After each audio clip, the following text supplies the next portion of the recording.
और अब बात इंदौर की, जहां के एमवाय अस्पताल में बिल्ली कांड हुआ है। दरअसल ओपीडी में बिल्ली ने बच्चों को जन्म दिया।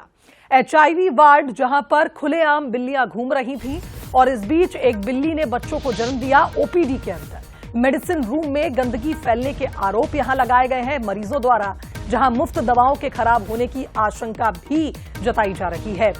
बता दें आपको कि नवजातों की जो सेप्ट्रोन दवाइयां हैं वो प्रभावित हुई हैं इस गंदगी से। 6 महीने पहले चूहों से नवजातों की मौत का मामला भी इसी अस्पताल से सामने आया था। और आप देखिए, इतनी बड़ी घटना होने के बाद भी जिम्मेदारों ने कोई सबक नहीं लिया है। हाउसकीपिंग कंपनी पर 25,000 रुपए जुर्माना लगा है, उसके बावजूद आप देखिए मेडिसिन रूम में इतनी बड़ी लापरवाही, जहां न सिर्फ बिल्लियां घूम रही थी बल्कि एक बिल्ली ने बच्चों को जन्म भी दे दिया। तो ये किस तरह का अस्पताल है? एक नामी अस्पताल इंदौर का, जहां पहले चूहा कांड हुआ था और अब बिल्ली कांड शुरू हो गया।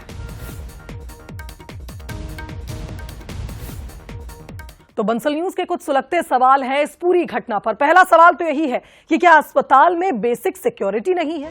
इतना बड़ा अस्पताल और संवेदनशील वार्डों में इस तरह की हरकतें होती हैं। क्या संक्रमण नियंत्रण पूरी तरह फैल चुका है? और संवेदनशील वार्ड्स में एनिमल्स कैसे पहुंच जाते हैं, यही बड़ा सवाल है। चूहा कांड के बाद भी सिस्टम क्यों नहीं जाग रहा? क्या मरीजों की जान जोखिम में डालना इस हॉस्पिटल की आदत बन गई है कि लगातार इस तरह?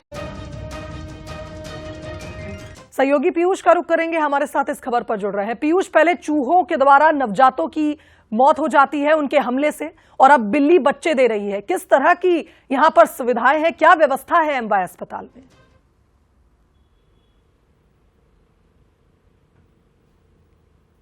पीयूष, आप तक मेरी आवाज पहुंच पा रही है? जी देखिए शुभांगी, मध्य प्रदेश का सबसे बड़ा शासकीय अस्पताल इंदौर का एमवायएच एक बार फिर से अव्यवस्थाओं को लेकर सवालों के घेरे में है। हाल ही में हमने वहां पर चूहा कांड देखा था, जिसमें कई बच्चे चपेट में आए थे, और अब बिल्ली एक ऐसे वार्ड में घूम रही है जो बहुत ही सेंसिटिव है। आप देखिए कि जहां पर एचआईवी के मरीज आते हैं वहां पर सीधे तौर पर बिल्ली ना सिर्फ घूमते हुए नजर आ रही है, बल्कि बिल्ली के बच्चे भी वहां पर सीधे तौर पर आपको नजर आ जाएंगे। तस्वीरें कहीं न कहीं दिखाती किस तरीके से यहाँ पर प्रबंधन की लापरवाही सामने आ रही है। इस पूरे मामले में फिलहाल एमवायएच प्रबंधन ने किसी भी तरीके का कोई जवाब नहीं दिया है, लेकिन जिस तरीके से यहाँ पर तमाम चूहा कांड के बाद में बिल्ली कांड सामने आया है, उसके बाद में कहा जा सकता है कि एमवाय अस्पताल में व्यवस्थाओं के नाम पर कुछ भी ठीक नहीं है, और लगातार कहीं न कहीं यहाँ पर सीधे तौर पर मरीजों के जान के साथ में खिलवाड़ किया जा रहा है। बिल्कुल सही कहा पीयूष आपने, और चिंताजनक है यहाँ की व्यवस्थाएं, किस तरह से लापरवाही लगातार इस हॉस्पिटल में बरती जा रही है। बहुत शुक्रिया आपका तमाम अपडेट्स के लिए। और अब